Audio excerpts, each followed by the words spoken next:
I would like to just share with you a little bit about mistakes to avoid in buying your first jet. One of the reasons I got involved in aviation to begin with was for my family. And a couple of weeks ago, I was traveling to a soccer game with my son. As any good pilot, I checked the weather that day and everything looked fine. However, after doing my pre-flight, I noticed the clouds starting to get a little thick, kind of what we saw earlier today. And it wasn't looking too hot, but ForeFlight said it was a go, Tower said it was a go, so off we went. We take off, we're climbing up to 500 feet, get handed over to Tampa, and I asked them, hey, can you tell me what the weather is actually like where we're going? And to my dismay, they came back and said, it is going to be IFR.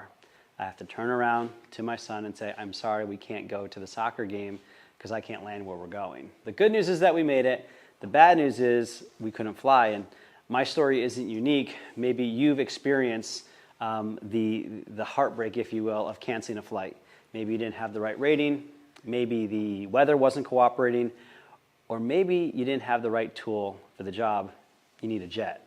I believe that buying a jet should be hassle-free, but doing it yourself can be overwhelming, and it can lead you to waste time and lose money, leave money on the table. Over the next few minutes, we're going to go over the common 3 mistakes. This presentation will only be about 15-20 minutes, and the rest Q&A. The first mistake we're going to talk about is choosing the wrong jet.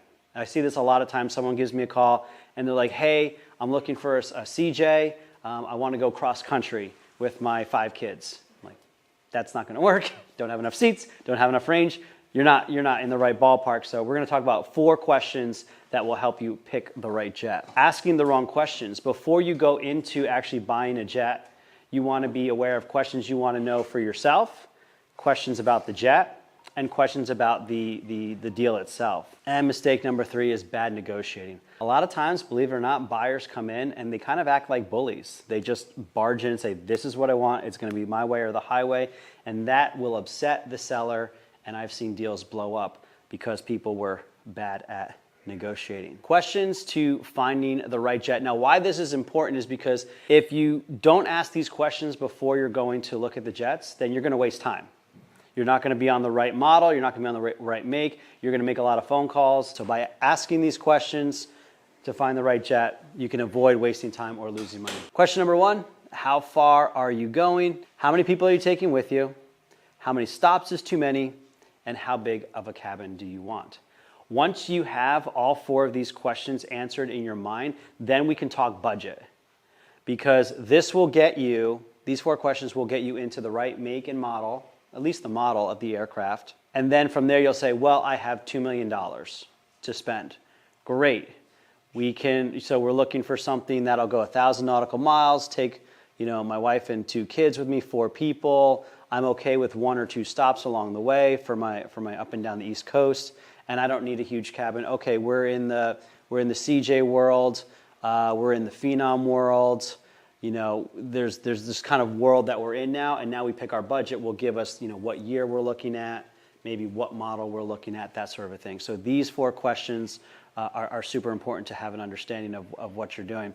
I was at the airport one day, it was before office hours, and I get a call from the shop, and they're like, hey, Tom, there's somebody looking at a Citation S2, can you help them? So I'm like, sure. So I go out there, I introduce myself. Turns out they were charter operators out of Ohio, and they were looking for a plane to put on a charter certificate. They were looking at the S2, they liked the range, they liked the capacity. It fit all the top 3 questions. Then I say to them, have you ever seen a Citation 650, a Citation 3, going from a light jet to a mid-sized jet? They're like, no. So we actually were able to go into a Citation 3, and I don't know if you've been in a mid-sized jet before, but when you go from a light jet that's kind of like hunching over into like a minivan, and you go and you walk into a mid-sized jet, and for someone like me, I can stand up in it. I'm like, wow. And when they stepped on the jet, they were just blown away, and they said, this is a real jet, was their words. And for them, the cabin size was the difference maker because they were going to charter it. So they could charge their charter clients more money for a mid-sized jet compared to the small S2 that they were looking at. And at that time, believe it or not, a Citation S2 compared to a Citation 3 price-wise was about the same. So they ended up going with the bigger cabin. But so the costs were a big difference between these. Maintenance-wise was huge, but the acquisition cost at the time wasn't that big of a difference. Yeah. So that's what was able to help them find the right jet. They actually were able to answer this fourth question that they didn't even consider before we were able to talk. Now we're going to move into asking the right questions, how to avoid asking the wrong questions. So before making the offer, you want to ask yourself these questions. What are my lender requirements and my lender options? What insurance is going to require of me, and what about my taxing and accounting? And these are three things that when it comes to buying an airplane, these things can move pretty quick. But what I have found in the jet world, we're starting to get into business aviation where taxes and accounting come into play. So now I got to talk with a lawyer. I got to talk with a CPA. I got to talk with an insurance broker, especially if I want to fly single pilot. Insurance are going to want to know what are your hours, what's your experience. If you've never flown and you want a CJ, they're going to look at you differently than if you are flying, a Baron or something and a G58 and you're going into a CJ because now you have experience owning and flying. So the insurance is going to be a big deal. And then your lender requirements. Some banks, won't do anything older than 20 years. Some banks will. If you have a good relationship with your bank, don't just assume my banker knows me, I have him over for Thanksgiving dinner, he can lend me the money. That's not always the case because they have someone else they need to talk to. And so, if you're working with a broker, talk to them because they probably have lenders that work in aviation and will have different options for you. Some lenders like older planes. Some lenders like owner operations. Some lenders don't want it to be on charter or anywhere near it. Some need engine programs. And so there's a lot of lender requirements that vary based on what option you choose. So before you go shopping around controller and seriously calling up brokers and owners and saying, asking questions, get this done. And what I tend to do with my clients is we kind of do this at the same time. So we're talking about what's the right make and model. I'm putting you in touch with a lender. I'm putting you in touch with an insurance person. And all of these things are happening in concert so that it says, we're not wasting any time. These are questions you want to ask before making an offer about the jet. Find out, why is this owner selling? Where is it kept? Is it hangared? Verify the specs. I had one spec sheet that went out. The marketing team flipped it to where they thought they had 600 hours on the engine total. It was 600 hours remaining on the engine. Kind of a big deal. Big difference. So verify your specs. Is there any damage history?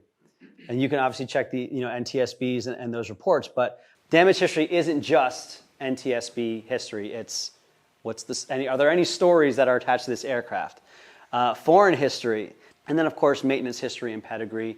Is it being maintained by the pilot who's also the mechanic, who's also the manager? Is it being maintained by a service center? Chances are, if you're looking at something $2 million or below, it's probably not a service center.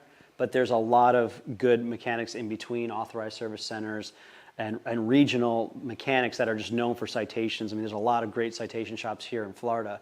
So just know what the maintenance history and the pedigree is going to be. These are questions that we're going to want to know handling the pre-buy. So this is kind of a bonus, not just asking questions, but what are you going to do with the pre-buy? If you come to a seller with this information, you're going to get first attention because you've done your homework, you know what you're looking for, you're not wasting his time, you're not wasting your time. So where is the pre-buy survey going to take place? Are you expecting the plane to come to you? Are you going to go to the plane? Do you want the plane to go somewhere else, a third party? Who is going to do it? Do you mind if their mechanic does it? I don't. I mean, everyone's kind of different. I don't. But when I bought my 172, I was okay with his mechanic doing the survey. But this is your asset. You have to decide if you're comfortable with that. But I will tell you, if you allow them to do a survey, or if they just did like a phased inspection, you can take that information and save yourself some time and money.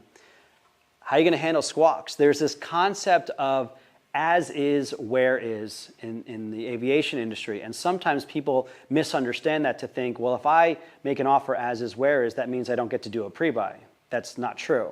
As is, where is means you do your due diligence, whatever you want to do. Once you're done, however, it means you can either accept or reject the aircraft as it is, where it is. You can always renegotiate. But let's say you do your due diligence and there's a fuel leak. Well, per the contract, if it's as is, where is, the owner doesn't have to fix it. Now, of course, he's going to because it's his plane, but he doesn't have to per the contract. And so you can go back to him and say, listen, if you fix the fuel leak, I'll take it. Or don't fix the fuel leak, we'll get a ferry permit, I'll bring it to my guy, and I'll pay you X amount of dollars. You renegotiate. So that's important to know. How are you going to handle the squawks? What are you going to do for a pre-buy? Are you going to take it to Textron and do a full phase 5 inspection or a 1 through 5 inspection? That's going to cost 6 figures. Or are you going to do a one-day pre-buy, go over the logs, do a bore scope on the engines, visual inspection, and do a test flight, and then off you go within a day or two. And there's a lot of in between there, right? So knowing how you're going to do your pre-buy will impact the deal, because an offer is more than price, and a lot of people don't understand that. They just look at the number and just expect that to be the only part of the deal. How are you going to handle upcoming inspections? So when you go through the logbooks, you see a 1 through 5 is coming up. Do you want that to be part of your pre-buy, or are you okay with doing those on your own? And then last but not least, the international registry. That is, for anyone who doesn't know, it's an international list of liens on the aircraft, so you make sure that there's nothing international. Most title companies will do a international search for liens to find out. So it's not necessarily required unless your bank may require you to record this transaction on the international registry. It costs a couple $100. Again, that might be something that you want to be aware of. Mistake number 3 is negotiating wrong or negotiating poorly. And when it comes to the 3 components of the deal, you have price, you have speed, or I say availability, and then you have value, or the condition of the aircraft. You get to choose 2. Finding all 3 it doesn't happen. I can find you a plane that is cheap, good price. I can find you a plane that's available right now, quick deal, but it's not going to be a great value. It could be a fixer-upper special. It's priced well below the market. It's available right now, but it's only got 200 hours remaining on the engine. I can find you a cheap plane that's a good value, but it's not going to be quick. And this is usually where a lot of people want to be or end up being. Good price, good value, so it's got time on the engines, it's got good avionics, it's turnkey, ready to go, but that's not going to be quick. Lastly, I can find you something quick, I can find you something of good value, but you're going to pay for it. That's your turnkey aircraft that are available right now on Controller. The reason why they're not cheap is because you only get 2. You only get 2 out of the 3. And so why would somebody move quick? Well, maybe you need something by the end of the year for tax purposes. Maybe you've got a business that's growing exponentially, and by the second half of the year, you're going to be traveling a lot commercially, and you're like, I just need a plane now. So again, what are you really looking for? Is the most important thing a turnkey aircraft? Is it a great price, or is it the most available? Once you get one of those, then you back into the second one, and now we can go really looking at which aircraft are available that fit not just the right make and model, the right aircraft, but now that fit into our criteria for how we're going to pull the trigger. I want to encourage you to picture a day where you're sitting in the back or in the front of your brand new jet and you have 0 regrets that you didn't waste any time, you didn't lose any money. Picture a day when your buddy or your family member at Thanksgiving walks up to you and says, I can't believe that you bought a private jet. Picture a day where you have the freedom to go wherever you want, whenever you want, with whomever you want, because now you get to experience that jet life. I'll leave you with this story. Last year, my family and I had the pleasure of chartering a private jet. I own a 172 and I love sharing aviation with my family, but as you know, it only has 4 seats in it, and we've got a bunch of kids. So we had the opportunity to charter a private jet to Gatlinburg, Tennessee. And what was interesting about this was that my in-laws, my wife's family, actually didn't get to charter. They had to fly commercial. So I got to see right away firsthand what that jet life was like. My family and I got to drive to the airport, onto the runway, and we had our luggage put right into the back of the jet. Kids got to run around, got to hang out, and we left whenever we were ready to go. My in-laws had to wake up early, drive an hour away to the airport, had to drop off their car, had to go through security, had to get to the gate, and had to just sit there until the plane was ready for them. We got to fly over. My son sat right seat, so that was a lot of fun. Once we got there, once again, rental car was waiting for us. We loaded her up. We were only 20 minutes away from the cabin, and we got a whole full day of vacation in because of that. My in-laws flew to Knoxville, which was an hour plus away from Gatlinburg, so they lost time there. They had to wait for the rental car. They didn't get in until midnight. They lost an entire day of vacation because they couldn't experience that jet life. I believe that you deserve a jet. I believe that you deserve a jet as a business tool to increase your productivity, to take your business to another level. You deserve a jet to realize that you've achieved a goal and you're ready to go to the next level.